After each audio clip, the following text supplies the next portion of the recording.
Hey everybody, Frank Kern here, and welcome to this video interview with my teacher, Dan Kennedy. Dude, this is amazing. So we're in Cleveland right now in a real video studio. I've never been in a real video studio. Except for those porn films. They were short films. Yeah. And I take a lot of pride in that. Very few men can get the job done as quickly as I can. There you and go. On time. I don't like to show off. I'm just efficient, and I think it's my German roots. You know. But dude, here we are. We're in this thing, and we show up, and we're just a couple of dudes on camera wearing makeup on the internet right now. So this is, I've never gone through this, had the makeup, and so I look over at Dan, and I was like, you know, this is just to my list, so we don't have to try to act normal or anything. And you said to me, I'm long past the point of actually caring. Yes. And I think that's a great place to kick the interview off with. Where does that mindset come from, and how has that helped you? Well, it mostly comes from, 40 years in fatigue, but it is helpful, I think, not to be needy whenever you are selling, even when you are using media to sell. When you are writing a script, this is not scripted obviously, but when you're writing a script or when you're writing copy, if your mindset is sort of, this has to work, so right now, as we're doing this, you probably don't care, you probably don't pay attention, but it's NFL, toward the end of the NFL preseason, and teams are making decisions about who they're going to keep, who they're going to cut, who's going to be the starter, who's going to be the one on the bench. And a lot of people will perform worse under those circumstances than they would if they were crowned the starter and knew they had their job, right? And so people who are under pressure and feel either from real circumstances, they let themselves be in a position where, they need tomorrow's money to pay yesterday's light bill, or they simply feel that way, attitudes about money and so forth. I think it comes through when you are selling one-to-many or one-to-one, and I think it comes through when you sit down at a keyboard or a legal pad and you write copy. And so perhaps not to the extent that I am now, but the not having to have a hit, the not having to have everything work, I think is useful. It's liberating. It's beneficial. It's why in direct marketing stuff you want to do complex tests, not simple tests, whether you're a hired gun copywriter or whether you're doing stuff for yourself, because you want 6 things happening and only one of them needing to work. You don't want one thing happening and it having to work. I think it actually screws you up. I don't think it helps you. That pressure, I guess, that you put on yourself. Yeah. Kind of like golfers. I'm a new bad golfer. And I will probably be a bad golfer long after I'm a new golfer. You will never be as bad as me. I don't know. No, I promise you. I can make the ball right angle like this. So, I've actually hit it behind. I swear to God, I've made the ball go behind me. I've done that too. So the last time I played golf, I knocked myself unconscious. Okay? Actually, you're right about that. See, you will never be that bad. I could try. I drove that thing 900 miles an hour this far off the ground into a little metal cart crossing sign, and it came back and hit me right here, and the next thing I knew, I'm laying on my back looking at paramedics. I remember that stuff. I can't remember where I read this. It was in the morning, because I rarely listen or I rarely watch DVDs. I'll listen to CDs or I'll read your transcripts, So I remember this story. And you've got this here, which I want to talk about. But in one of these, let's see, in the secrets portion of this, you talk about you and John Carlton are in this product, and you're talking about the power of telling stories. Everyone talks about it. Like, you should tell stories in your marketing. You should tell stories in your selling. I believe you probably have a structure for it, and I'm curious of what that is. Well, so first of all, most people who hear that, speakers or trainers or copywriters, even one-to-one salespeople, they tend to do it awkwardly. So it actually is too structured. It is, okay, every page and a half, I'm going to insert a story. Every 4 paragraphs, I'm going to insert a story. When I first started in speaking, the National Speakers Association rule everybody was being taught was every 7 minutes you had to be funny. So people would... No pressure there at all. No. But so when you build a presentation, people were building it by, there's got to be a humorous story here. There's got to be a humorous story here. There's got to be a humorous story here. And when you write copy that way, you impose on you a set of almost bureaucratic, autocratic rules, as opposed to being conversational. So if it's natural to tell a humorous or not humorous or emotional or whatever story at this point as you're going through a presentation, then you ought to do it. If it's not, just by formula, if there's 16 pages, there has to be 9 stories. I think that's a mistake. Having said that, there's a structure to it in the sense that a good story it can be used in several different ways. It can be used as proof. It can be used to instill fear. It can be used to motivate or inspire. It can be used to distract from a flaw in a product that you've decided not to trot out and talk about. It can be used as a bridge kind of from one place to the other. So it's not so much you should tell stories. It's stories are a tool that you may have a reason to use one in order to accomplish a specific purpose. And so, like a summary story in a complex sale. And so the product has 18 component parts, right? And you're going to cover that in 16 pages, or you're going to cover that in 30 minutes on video, right? Well, because of primacy and recency, people only can retain pretty much what they hear at the beginning and what they hear at the end. Read at the beginning or read at the end. If you have anything complex, you almost have to do a summary toward the end before you now actually do, here's what you get, and here's how much it costs, and here's why it's a great value, and here's the bonuses. So you got to bridge from wherever you're ending to that by summarizing everything that went before, because they forgot half of it. Right? And so often a summary story. So if you look at the stump speech for magnetic marketing, which also works as a sales letter, the Al the Plumber story summarizes everything that was taught leading up to it. And it's also the bridge into now the actual call to action. You get this, you get this, you get this. Almost like a way to restate, I suppose, what you just said without being overtly. Well, without here's the summary of what we've said so far, right? Which is a little too kind of academic for most sales purposes. Again, it's not the way you or I would talk over a beer, right? And so but to say that you must use stories. I mean, look, I've seen people who sell from would freak people out. I've seen people who I have to use a story. Yeah, and I don't know how to tell stories. Yeah. I mean, I've seen people sell from the front of the room who do nothing but tell stories. Mike Vance is a great example, the late Mike Vance. So Mike really just tells stories, and then almost the worst thing you can do as a speaker. But the stories are so effective, and he was so likable that he literally could then switch to, and here's my stuff, and if you want it, you can have right. And I've seen that's a very good pitch to make a bit of work. That's an easy one.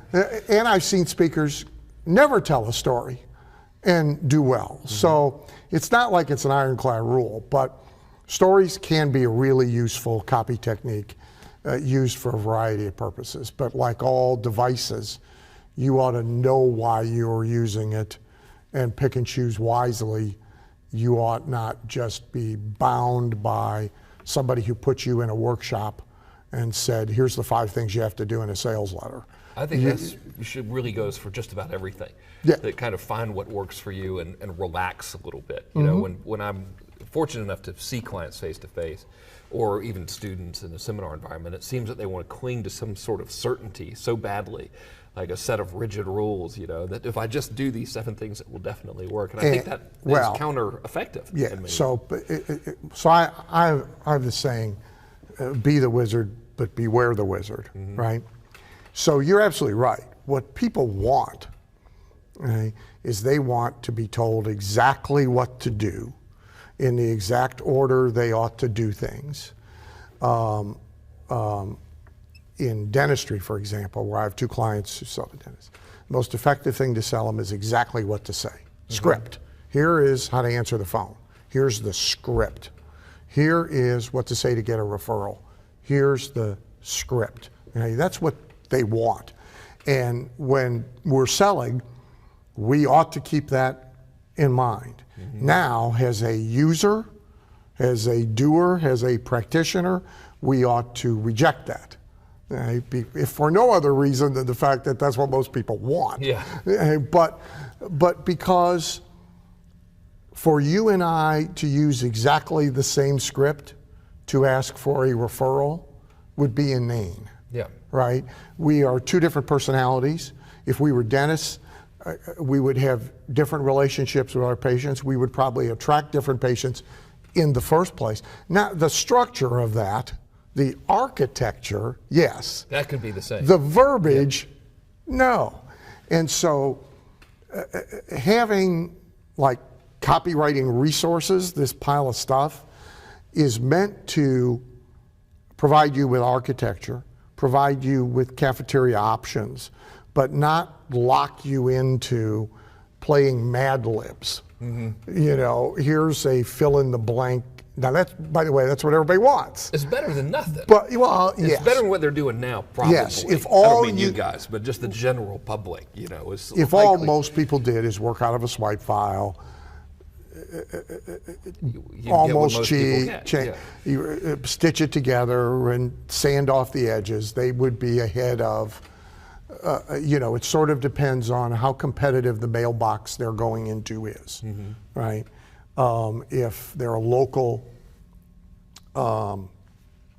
jewelry store, since you're bejeweled. Well, and bedazzled. You should see the back of this shirt. If there's a, yeah, I don't know, I don't want to know where you have diamonds.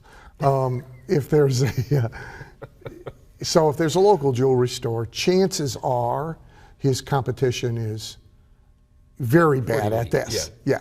But now if you're marketing on a national or a global scale to affluent individuals and you're competing with, you know, companies that do a lot of testing and you're, you know, now you got to step it up some. And then when you just start cutting and pasting to formula, because, you know, Halbert called it salesmanship in print.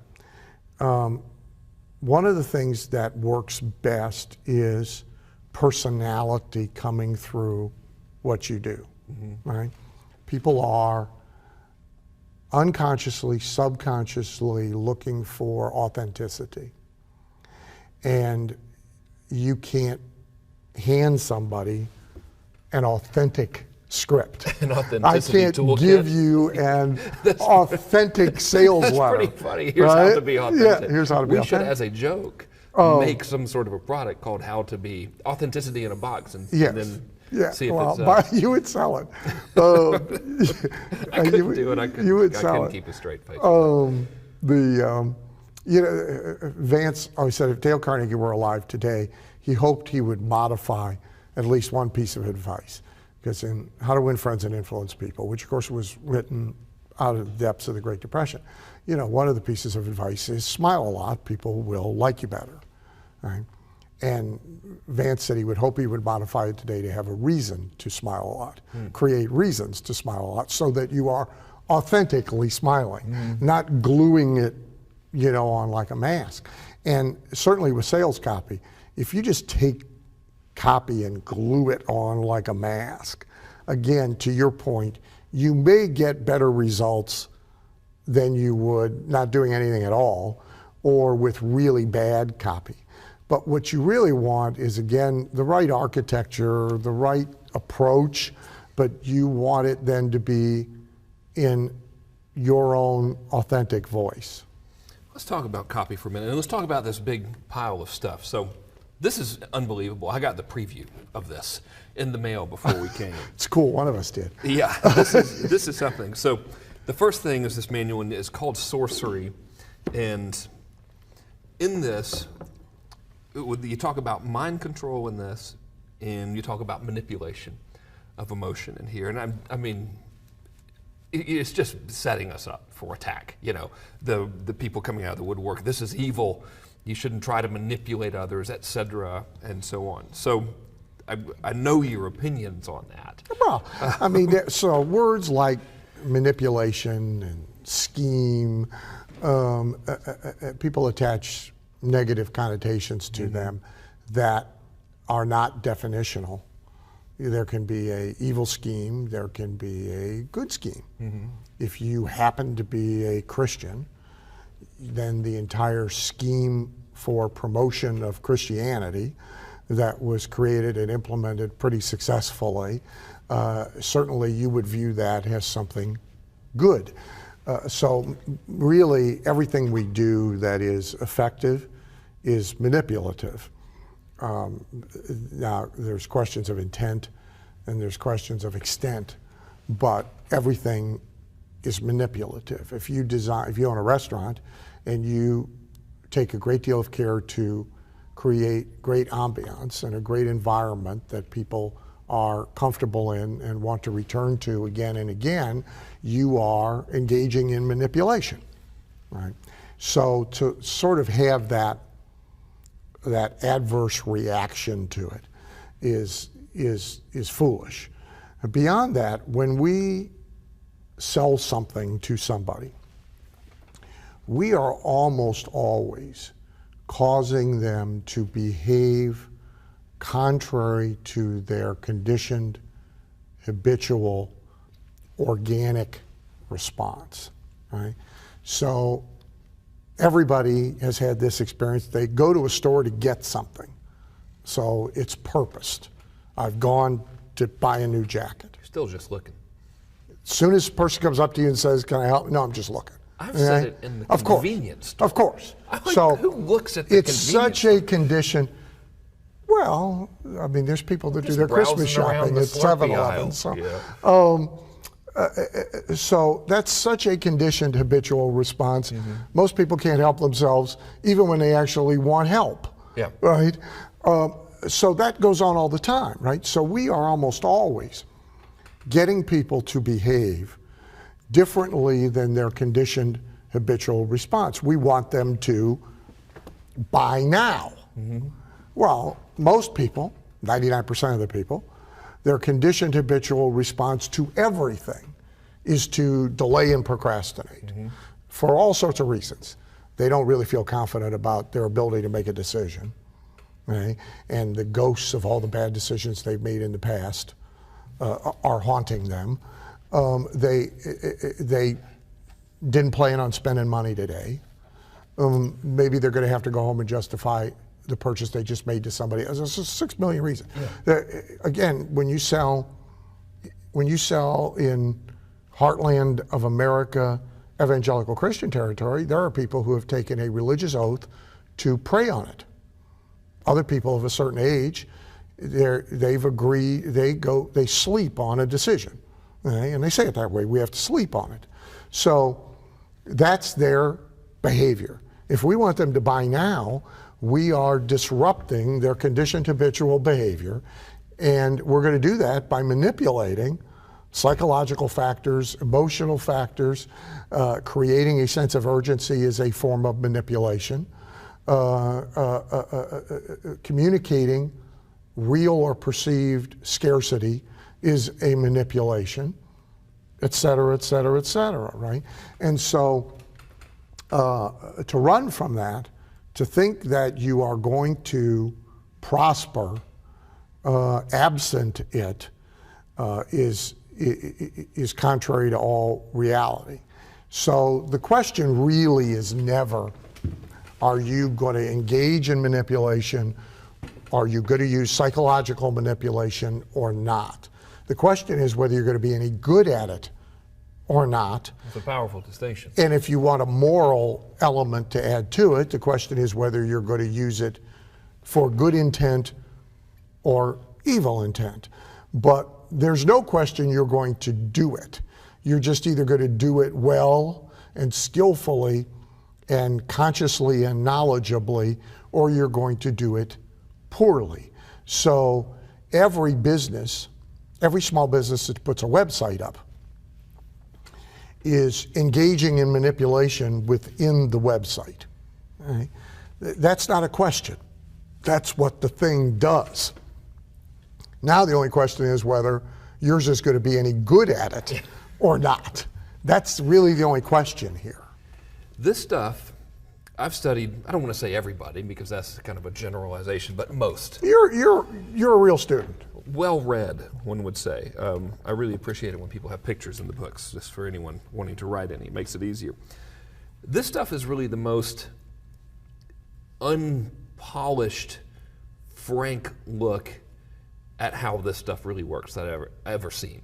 You know, there's no frosting on this. It's just the ugly, brutal truth of it. And in this, you talk about E factors, and I've got a list of them. What is an E factor before? It is an emotional factor that drives human behavior both consciously and unconsciously. So it affects people on a conscious level and they know they're being affected by it. And it also affects them on an unconscious level and they really don't know they're being affected by it. But in both cases, it drives behavior. Ties into that manipulation pretty strongly. Yeah, I mean, look, the truth of the matter is, and so people draw distinctions between consumer and business to business and highly educated customers and uneducated. These distinctions are all fallacious. You know, people by and large, whether you're selling to the CEO in the boardroom or to Hank the plumber in his mobile home, people by and large move, act, buy, driven by E factors. And they rationalize, justify, explain to themselves the decision they make, the purchase they make, the action they take, then based on logic and fact and rationale, you know, and all of that. So not only do you use, or should you use, E factors in persuasion, you should try and connect to an audience that matches up with the E factors you have to work with. Now, what do you mean by that? That's an interesting. Well, so for example, I'm writing, you're visiting my workplace tomorrow, so unfortunately you will see this has taken over the workplace. I'm writing a very complex amount of copy project for the state of Oklahoma's Department of Commerce recruiting businesses to move to Oklahoma. Okay? So the only good news for me, like about that horror show that's going on in that town in Missouri this week, is it's not Oklahoma. Okay? Because they've already this summer had a botched execution, earthquakes, you know, a locust attack. So that news to me is like Oklahoma, we're not Missouri. But so Oklahoma has it's a very conservative state. Okay? It's politically conservative, it's socially conservative, its governor is politically conservative, its flag could have been "Don't Tread on Me." You know, Glenn Beck is probably very, very popular there.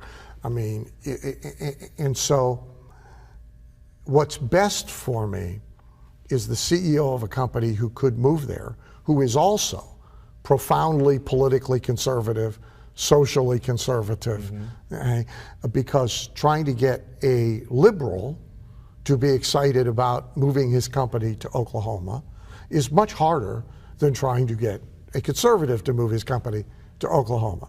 So in lead generation, I'm going to write copy that calls out to a politically and socially conservative CEO, repelling a politically and socially liberal CEO, because then from there on, my chances are much better manipulating the E factors with the person who is most likely to be manipulated by the E factors that I have to work with. That's an interesting person, I guess archetype, if we wanted to use that phrase, that you mentioned, that conservative CEO type of guy or lady. So, or liberal, if you were selling Silicon Valley, you would do the exact opposite. Yeah, I mean, it's a completely Now the same E factor categories would apply, okay? But you would use them differently based on who you are using them on. So if we're talking to the CEO, then I'm going to list these factors here, and then kind of just at random. I know this is on the spot. That's okay. We're going to use the CEO. I think you've been doing this. We're going to use the CEO I have been communicating with or writing to. Okay, yeah. Fine. All right. So we want to get a message to the conservative, financially conservative, affluent CEO to get him to move to Oklahoma. Here are the E factors: fear, guilt, greed, pride, love, and lust. Just give me a couple of them. Yeah, can't always use them all. Yeah. You try. So fear is easy. So Governor Perry in Texas has been most successful of anybody in the Southwest states of getting businesses to move. He's very aggressive. He's very successful at it. And so the advertising they're running in Illinois is get out of Illinois before it's too late. And it's all about and so I've written it about a number of states where their deficits are so huge and they can't print money like the federal government. So their deficits are so huge, their pension funds are so underfunded, their economy is in such a shambles that these states are destined for raising taxes, creating new taxes, possibly for at least cities within the states going bankrupt. California's had 5, as you know, so far. They hold the record for bankrupt cities, but at least by the way. It's probably because our low taxes there. But Detroit, yeah. Detroit, so the specter of having your business trapped in a place where services are going to decline, right? Quality of workforce is going to decline because people are leaving who have the ability to leave. You are going to pay more taxes to get less, which ultimately the value of your whole company is diminishing by all of this. So the fear of marauding hordes in the street chasing down the 1%er to stab him and take his food, and the company and the city around it in complete decline, that's fear. And so it's fear of loss primarily. It's fear of loss, chaos, trauma, personal danger, et cetera. So then you trigger that fear to get them to be like, holy crap, this could be me. What do you use to set up, and we'll just use the Oklahoma now as this example. So there's and it's in here somewhere, there is a thing in copy, which I call progressive agreements, okay? That in order to buy anything, people have to engage in a series of progressive agreements, some of which are easier than others, but they have to occur in order, right? The only exception is a complete impulse buy. Okay? So if you bought that on complete impulse wandering in a mall, that's an exception. I want him to look like Lil Wayne. Okay, so all right, so if you said to yourself, okay, so now that was a progressive series of agreements. The first being, I want to look like Lil Wayne. Okay, then to do that, I'm going to buy glitzy jewelry. Then I'm going to buy a bracelet. Then I'm going to buy, okay, so you had to go through this series of agreements before you bought that bracelet. Right? That happens regardless of happens situation with everything. For every yeah, see, that's in the fear in the E, where we just were, in that little box of we're going to scare the hell out of the CEO in Illinois. Run him to Oklahoma. And get him to move to Oklahoma. Yeah. It sounded pretty damn appealing to me as we're having this conversation. But where all the states start is way past agreements that had to occur. They start with, hey, look, we're Oklahoma, and we got low taxes, and we're a right to work state, and we got decent weather, and you should move here. No. He first has to agree that it is intolerable and dangerous for him to stay where he is. Then he has to agree that he can move. Right? Then he has to agree that he will move. Then he has to agree where he'll move. So if we start here, we're 4 steps ahead of where he is. Yeah. That gap will kill our sale. And you call that progressive agreement? Progressive agreement. That's brilliant. Yes. I mean, that's really Yes, it freaking is. good. I mean, Yes, I've learned something in this interview. So when you create a persuasive message, whether it's one to many, well, they're always almost one to many with what you're doing. Do you sort of outline the progressive agreements that must be made? Not to be fair, I've been doing this long enough, and I do it so often, and Oklahoma's an exception. I'm usually personally I'm working in product or service categories where I work a lot. Yeah. Right? So I really can mostly do it in my head. I don't have to do it on paper. Right. But in this case, I did it on paper because I'm working somewhere I don't normally work. And so you have to reverse engineer backwards from, okay, in order for them to buy this, and so if you took any one of my long sales letters and you started at the end and you took it apart moving backwards, you would see that there is a series of points where we have reached an agreement about something, and we are now if you move forward, and we are now moving on to another agreement, right? So if you look at the magnetic marketing speech, the first point of agreement is if you're a salesperson, prospecting sucks. Right? Now, I don't actually trial close. I don't say, do we agree about that? How many agree? Raise their hands, okay? Because I'm not a big trial close guy, but somebody who uses a lot of trial close could trial close there. And so if you're a salesperson in the audience, we're agreeing that prospecting sucks. Right? If you're a small business owner, we're agreeing that most of your advertising dollars are wasted and you're an advertising victim. Right? That's the first agreement we reach before I have a prayer really of interesting you in everything else I have to say. If I start all the way down here with, we have a great marketing system for your small business. But when, of course, their natural reaction is going to be no. So everything you're doing really is anticipating that natural reaction. Yeah. And then by reverse the way, engineering what must occur to overcome it. And look, the reason you get 2%, 1%, 0.5%, 5%, whatever the number is, to actually buy from a video, from a sales. See, they fell off all the way along, not agreeing to things.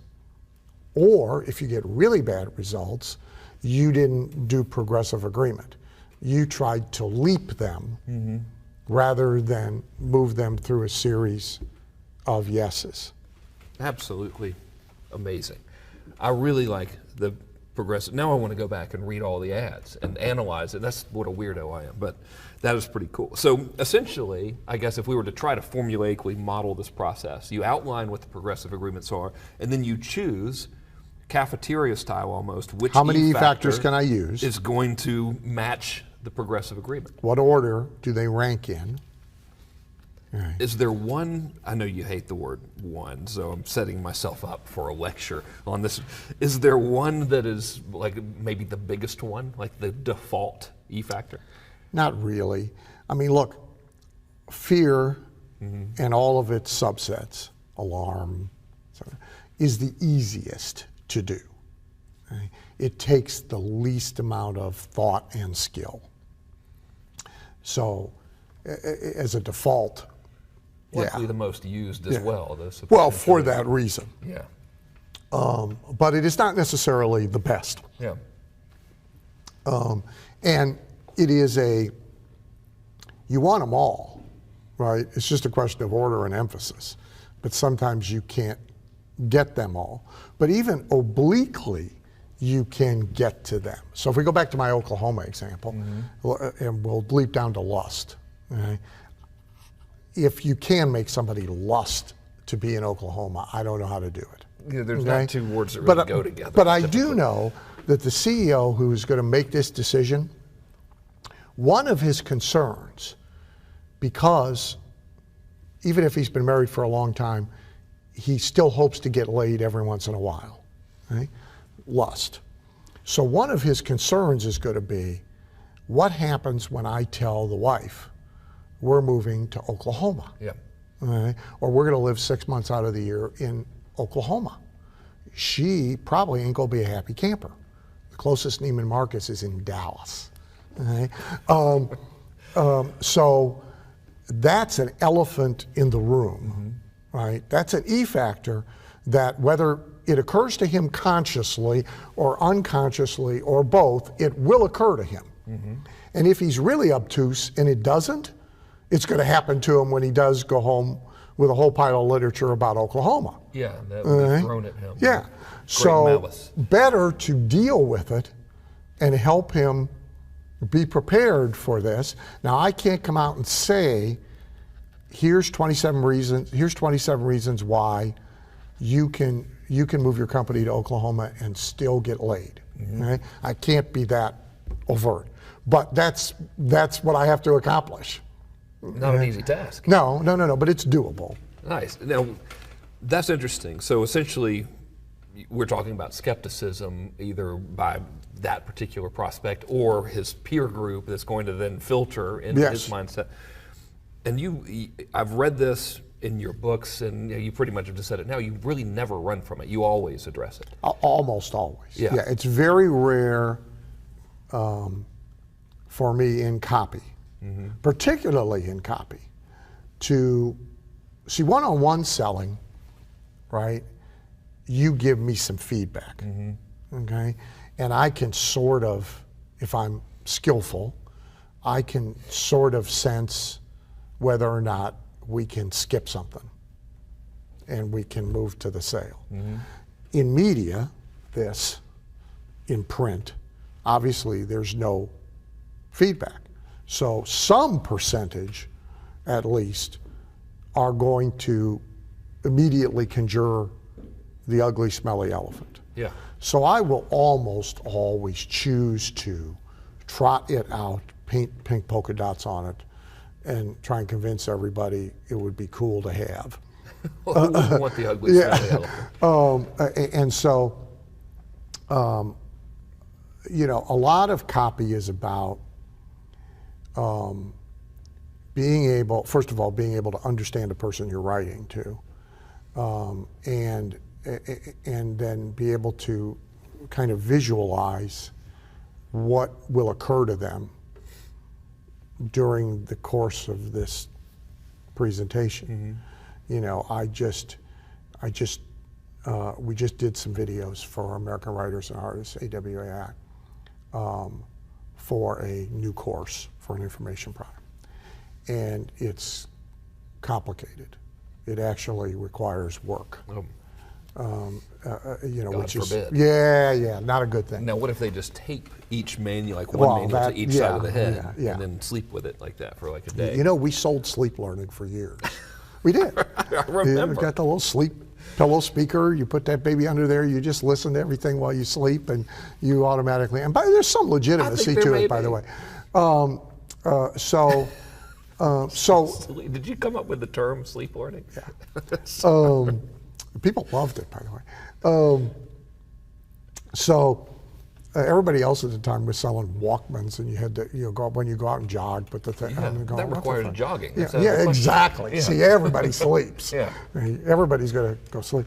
So in that copy, in that interview, the host says, "This sounds terribly complicated, and it sounds like a lot of work." My reaction to that would be like, it is terribly complicated. Exactly, okay?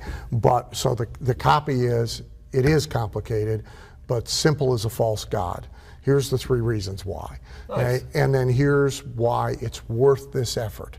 Because you build it once, it runs forever, it feeds you forever. Right? So, but it has to be dealt with. right? Because if it's not dealt with, you're going to see that's an agreement we have to have. Exactly okay, right. that I don't really like the fact that it's complicated, but I understand why it has to be, and I agree that the payoff here is so good that it's worth. Like, if that agreement doesn't take place, everything after that is worthless. Doesn't matter how great the testimonial is, doesn't matter how great the demo is, none of that matters because you lost them right there. Their brain's still going to be saying, but it's complicated. You lost them right there. Yeah. Fascinating. So I want to talk about another one of these things. So we've got the sorcery one. Now I want to bring up the secrets one. And this is unbelievable because it's you and John Carlton. So arguably the two greatest living direct response copywriters, at least that anyone like us could have access to. I mean, there's some guys that, you know, right, that are locked in a room somewhere. They You're are right. locked in a room somewhere, you know. And those guys are amazing too, but you can't get anything out of them. So this is a big deal. First of all, to have you and John together. Now, this is interesting.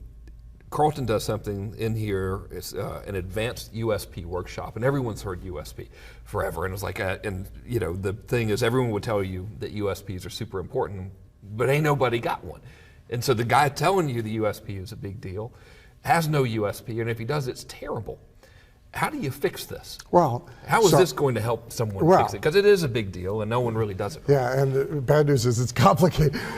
So you know, those of us who teach unique selling proposition, and its variants, unique value proposition, there's 5 or 6 variants to it.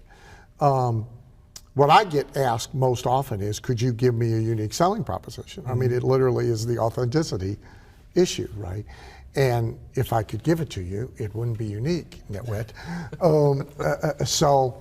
What John has done brilliantly is provided people a process for thinking through themselves, their business, their product, their service. You know. So the second thing you'll hear most often is, well, there's nothing unique about what I do. Right? Well, so there's 2 possible responses to that. Well, there's 3, I guess. One is fold up your tent, go get a job. Right? 2, find a very tall building so there can be no mistake. Walk to the ledge, jump. Right? 3, fix it. I mean, fix it. Okay? There's a way to make everything unique. So I just told Dave before we came on camera. Okay, so is this okay? By the way, we can no longer see the timer, so I have no idea where we are. Yeah. So there's a new party plan company. You know that. So in party plans, not like Tupperware. So for years and years and years, it's nothing new. There have been always 4 or 5 companies that are party plan companies that sell sex toys, sometimes lingerie, adult products. Right? They're all attended by women. And I have a great idea for a new venture. Well, so here's the new one. Okay, I just saw this in the news. Okay, this is a party plan company that deals in such products. The 2 things about their parties that are unique is couples must come, right? And everybody is naked. Now we're talking about a party. Now we're talking about party, and it's unique. Yeah, okay? exactly right. See, you can't say that, you can't sit there and say, I can't make what I do unique. Some element of it can be changed in a way that supports a legitimate and authentic unique selling proposition. So Carlton has provided paths to think this through and not only wind up, which is why it's so valuable. It's not a gimmick. Yep. It's not, again, a Mad Libs unique selling proposition template. It not only gets you to a unique selling proposition, it gets you to a unique factor in your business that, if it is not already there, gets created in order to do the unique selling proposition. Yep. So I do this a lot as a copywriter. I just wrote copy yesterday for a client in the dental field for their next seminar. And our relationship is I make up everything that's going to happen, and then they figure out how to fulfill it. Okay? Which, by the way, as a freelance copywriter, it sounds like more work, but it's actually... It's a dream. All you got to do is sell It's actually stuff. better. Yeah, right? the work is on them. So that event has to have a unique selling proposition, and it has to be different than the one they did 3 months ago, right? And it has to be authentic. It has to be something that can be fulfilled. Okay? And so there's a thought process to get to that, right? And Carlton's done a great job of describing it in the buy now system. I like the idea of having a cure for the my business is boring and there's nothing special about me. The thing that I always default to when advising people on this is to suggest to specialize. Is there a default that you have that sort of helps? No, but there's a lot. So that's one of the paths. Or to nicheify, I guess. Yeah, is from generic to niche. Another path is niche to generic. Another path is generic to multiple niches, which often gives you price elasticity, right?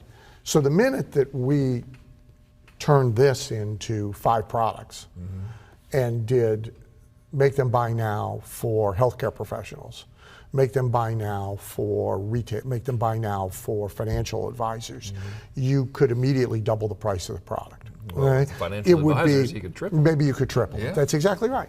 And you've done nothing but take a generic product and niche it. So that is a path. It is only one of many paths, but it is a path. I wouldn't call it a default, but it is, let me say it this way, it's a fairly reliable path. Is there one that's overlooked that you see that you kind of want to say, dude, do this, you're missing the boat here? Well, the one people miss most is sort of a version of that.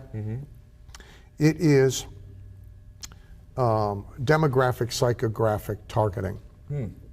It is making the thing for, or remaking the thing for, a very particular target customer. And most people miss it because most business owners think the bigger the tent, the more money. Right. Right. The more inclusive we are, the more customers that we can get. I hope they always think that. And makes our job easier. Yes. Yeah. I mean, really, a powerful marketing, sales, copy strategy is divide and conquer, is, discriminate, is appeal to everybody's desire to be elite. And so it's one a lot of people miss. I like that one. I have to say, this is a damn good interview we got going on here. Okay, let me show you something else here. You guys call this the system, and essentially... So just for clarity, a quick summary. Yes. The first notebook you showed, which is the sorcery notebook, right, is really all the tools. It's all, you don't need to open it. I'm trying to sell stuff. Okay. It is all about separating people from their conditioned and habitual behavior, so that they can buy now. Right. The second one that you showed is really methodology, right? It is copy, it is sales structures, it is architectures, that many of which are not commonly known by most business people, and candidly, even most copywriters. And hence sure it's makes called the process secrets. a lot easier. Yeah. And now we get this one. And this is the thing I always default to because I'm a shortcut lover. And this is system. And this is, to call it a swipe file, I think, is to really do this a disservice, because the way this is organized, this is amazing. What they've done is they've taken headlines and subheads and openings, bullets, offers, calls to actions, and they're also providing templates in here, but you really have the swipe elements as they should appear in the marketing piece, which I think is great. So swipe files are a pretty big deal. So I have a room that is organized exactly the same way. So that was my question I have written down, is how do you personally use a swipe I have a file? room that is organized exactly the same way. That's amazing. And I am continually adding to it. I don't rely on it as much as I used to. I have giant swipe files in my head. You probably just have to swipe your own and stuff. And the subconscious, well, there's a lot of that too. Yeah. And the subconscious will go find it and produce it. But if I'm even a little stuck, I will go into the room. So this is sort of a condensation, a best of the room is really what it is. The value this stuff gives to me is it's an unsticking mechanism. Right, that's right. That's right.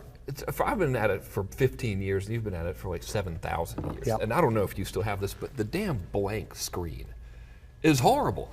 Because you're ready in this, it's 7 in the morning or whatever, and you're ready to start writing. See, I don't let that happen. So how do you fix it? I don't let that happen.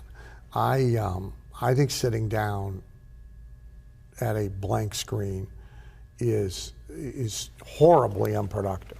It's certainly no fun. And I think, by the way, that it is why a lot of business owners trying to write their own copy, and even professional copywriters, find it so difficult, unpleasant, and slow. Mm-hmm. And so the average pro freelancer does 6 to 12 projects a year. That's it. Okay? Now, some of that's because they can't get a client, okay? But some of it is because even if they got more clients, they couldn't produce the work. Mm-hmm. Okay? So I do between 30 and 50. Okay? And mine are usually more complex than what most freelancers are doing. I don't have 30 seconds for being stuck. When I'm scheduled to sit down at 7:10 in the morning and write X, fingers better be moving at 7:10, right? Because your schedule's so insane. It's like 7:32. That thing's got to be done. Yeah. That's exactly right. So I never allow a blank screen. So one answer to it, so there's really 3 answers. One answer to it, which Carlton also talks about, is your raw material. Mm-hmm. Your table of raw material, your floor of raw material, your stacks of raw material, which as a professional I have to get from the client, but also I often have to go round it up because the client doesn't have everything you need. They're never going to have it. So that can be, so if you're writing, so the last time I rewrote all the proactive copy for Guthrie Ranker, mm-hmm. and gave them a new, it's really a version of this, same tab dividers specifically for proactive. Right. So their internal writers can access it, mm-hmm. right? So last time I did it, before I ever went to work on it, I got a year's worth of all the teen girl magazines that are on the market, and all. I would like to see you at the checkout counter. And all the mom magazines. You always at least buy a Maxim. So, yeah, so you go to Barnes & Noble, you get all those, mm-hmm. right? 4 or 5 of the teen girl fiction chicklet books, which mm-hmm. are mostly at this moment vampire books. Mm. So you get all that stuff, right? And go through it. Ads, keep some ads, mm-hmm. which now get torn apart, and headline goes over here, this goes over here. Do you physically rip the thing out? Yeah, or make 5 Xeroxes if I have to in order to cut it, to put it in pieces and put it in piles. Editorial content, yes. I watch some teen girl TV now that I didn't pay any attention to before. So I gather, I go historical, not just contemporary, what worked selling complexion solutions to teens and to their mothers 10 years ago, 20 years ago, 30 years ago, 40 years ago. And so I build a pretty good, there's 20 other categories. I build a pretty good raw material pile, mountain really, mm-hmm. and then winnow that mountain down. So really by the time you've done that, you can write from pile. Okay? And in here, there's however many tab dividers there are, those are really piles. This is so you worth can, the whole thing right you here. You can write from pile, mm-hmm. right? You also have have started your subconscious working on it Thinking up the angle through that process, right? Then the second way to avoid it is with the swipe files themselves. So back to the room, the whole health category is close enough that I can tack the health-related swipe files and pull from those. And then the third thing that helps is just experience. So somebody may not have that. They may not have 15 years. They may not have 25 years. They may not have 50 years. Although many people, if they're writing copy for themselves, they have a lot of experience in selling what they sell one-to-one. Mm-hmm. Okay? So if they transcribe, if they record and transcribe some of their phone calls or their best salesperson's phone call, or that can be the experience pile. Yeah. And again, if I had those transcripts, I would now rip up those transcripts and, oh, this works for an opening. It goes in this pile. Oh, this works and this goes in this pile. That's the word you never hear when people talk about copy and then copy products. It's always headlines, bullets, and guarantees. I think the opening is one of the most overlooked and vitally important parts of any message ever, and you've got a ton of them in this, which delighted me. I was like, oh, this is great. If I can get the damn opening started, I'm done. I'm good. Get it started and then write the headline later. But that opening's critical. So Sugarman's description is as good as any. Is you're creating a grease chute, so it's got to have sides on it. And one of the functions of everything, so the headline space, what I call the headline real estate, which may be pre-head, headline, subhead, maybe two subheads, maybe take up half a page, full page, whatever. One of its two jobs is to make you read the first 2 or 3 paragraphs, right? And those first 2 or 3 paragraphs, that opening, one of it's got to get you to be willing to read a page or two. And people don't, they don't give it enough thought. And I don't want to say they don't have to now because of this, but this really helps jar that process. Yeah, look, I don't think of this, again, there's enough shortcuts here that in many purposes, you could take one from column A, one from column B. You could go into the tab divider. You could go in here and pick an architecture. You could go in there and pick one from each tab divider. You could barely tweak them, and you could stitch them together and kind of sand off the rough edges, and you'd be good enough for a particular purpose. That's not what this is built for. It's not its intent. I really wouldn't encourage it in any way, because you might as well get good at it. Its intent is to sort of be there with you while you are doing it, and coach and guide and point and stimulate, so that each time you do it, you get better. And again, so you wind up when you're done with something that is authentically you, not off the shelf. I think that people underestimate the value long term of a good sales message. You think, especially in the internet world, we think product launch or something, and they're great, and lots of money has been made through launches. We think, okay, I'm going to write this letter, I'm going to sell it, and then we're done. And they fail to realize that potentially that letter could produce revenue for them for years. Yeah. What's the longest running one that you can remember ever even hearing about? I'm thinking Schwartz's floats fat out of the body letter for the probably the doctor book. Maybe a couple of boardroom letters. I mean, there are certainly campaigns going on 20, 25 years. My go by the inch sales letter never changed, did not change a word for 11 years. Isn't that something?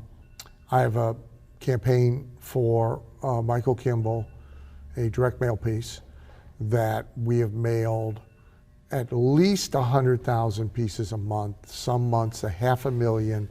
It's a lot of mail. Every month for 7 years without having to change it. So, decade of life is very achievable in print, in direct mail, and in broadcast, but even online. I mean, that mail piece drives to an online video sales letter, which also has not been changed in 7 years. and it's online. So you can't say you can't do it in online media, because you can. Yeah, we just don't think that most way. online media people. Yeah, so most people think of, most marketers make the same mistake most small business people make. They get up in the morning and think about income today. They never think about equity. Yeah. Right? This really is equity. So like what I try and do for clients when I write copy is not just create income today. So like the seminar campaign I'm doing for this client, it's not my favorite thing to do, because it's really going to get used once and it's never going to get used again, like a launch, other than I'll recycle some copy out of it. But I prefer to create assets.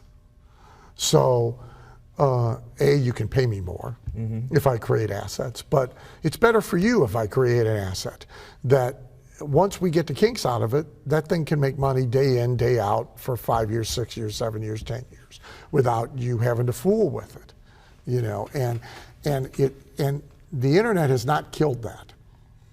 It has not made that go away. I think it's made it easier, because this is a less expensive media. Now, yeah, I know there's a lot more competition, but most of that competition doesn't know what the hell they're doing. No. So therefore, if you have some good structure and you have some good psychological stuff in there, and you actually have a decent product that can help people, I think that it's a much bigger blessing than we realize. Brian Kurtz at Boardroom, and I've had this conversation a number of times, that even if you are a committed online only person, you have to know that the people paying for postage stamps and printing, okay, we have to be better at this. The very fact that you can do it for free or nearly free has made a lot of people very sloppy. Yeah, super sloppy. Very lazy, very dumb. I say let them keep doing that. Well, yeah. Because if you're committed to doing online, but it is good enough that you can actually invest real money in it offline, it's going to work a whole lot better. So I have an online video sales letter right now. We are converting at no less than 22% to 26% of every visitor. Good Lord. Now, what's particularly interesting about it that will shock people is it's 1 hour and 23 minutes long, which everybody will tell you, you can't do that. Well, they're idiots. It's 1 hour and 23 minutes long, and it's converting at 22 to 26%. That's insane. Now, I have to confess, we haven't conquered getting the traffic to it at the right number yet. We're close. You going in the mail? Yeah, we're doing mail. We're doing online too, by the way. The target demo is 60 years of age and up. Well, you got to get. So driving them to a VSL is problematic. But the ones who are going there, 22 to 26%. That's strong. Yeah, from an hour and 23-minute presentation. And that thing, what it sells and who it sells to, that thing could be evergreen. If we can fix the other part of it, I'll bet that thing runs for 20 years and never has to be tweaked. And that's perfect. Yeah. I mean, that's like a house. You know, you think about it just It's like you would think of a real rental estate. property. Yeah. That's like real estate. There'll be an income stream and there's equity value in it. And I can let a property management company take care of it and send me a check. That's exactly what That's you're exactly for. what this is. That's some pretty good stuff. This has been a fantastic interview, and this is a hell of a product. I mean, if you want to write copy, if you want to escape the angst and the procrastination and the fear that the copy is not going to be any good, then this is the investment to make. I believe from experience, really, that the time you spend writing winning copy is the most lucrative and highest paying time that you can invest into your business, and this will help you be better at writing copy, whether you're writing for the web, whether you're writing for the mail, whether you're writing for space ads, whether you're writing for video sales letters or group one-to-many presentations, webinars, whatever. This is going to help you craft that message and do a good job and help people sell more stuff and make more money and have more fun. So thanks a lot for watching this video. If you want to check this out, I've got a link under the video for you. Got a little description of it there. Click on that if you're interested. Click on it anyway, just to see how the copy works that sells it. Thanks so much for coming. Thank you, Frank. I've enjoyed it. See y'all.